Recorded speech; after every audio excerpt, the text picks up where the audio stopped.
The chatter in a defeated NFL city after a close playoff loss is pretty much the same: it's the ref's fault.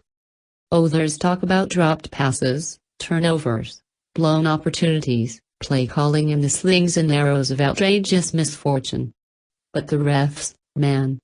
It always comes back to the refs. And sure enough, just about the time Mason Crosby's 51-yard field goal faded back through the uprights to give the Green Bay Packers an amazing win in a divisional playoff thriller, certain segments of Dallas Cowboys fans had their fingers pointed and ready to go. And while there was some general complaining, most of it came down to one play, a play that happened to be the biggest of the season for the Dallas Cowboys. On the 36-yard pass from Aaron Rodgers to a tiptoeing Jared Cook, the one that gave Green Bay a last-second chance to win a game that had been certain to go to overtime, one could make the argument that the Packers' TJ Lang should have been called for holding David Irving, who looked like he was about to break through the line and put some pressure on Rodgers as he freely rolled left without any defensive pursuit.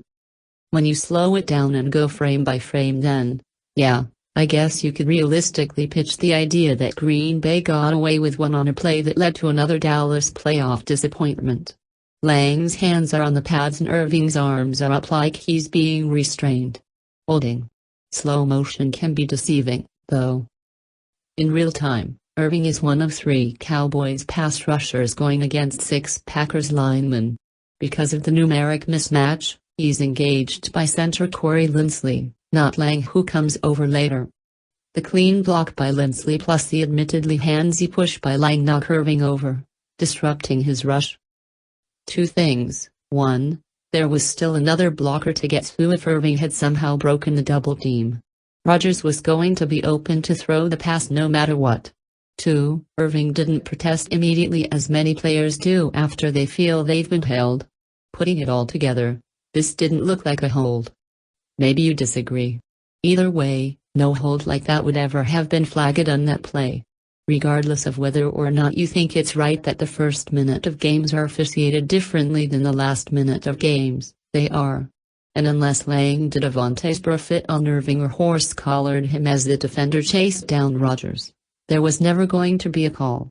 Holding happens on most plays and doesn't get whistled lest the game be bogged down by flags.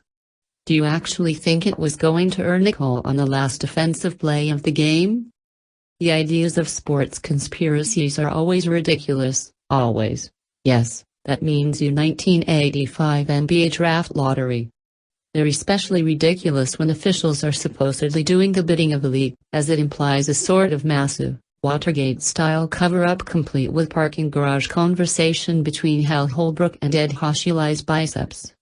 But it's most hilarious when the team allegedly getting the shaft is the Dallas Cowboys, the team that, if such conspiracies did exist, would definitely benefit the most. They're America's team. Love 'em or hate 'em, you watch 'em.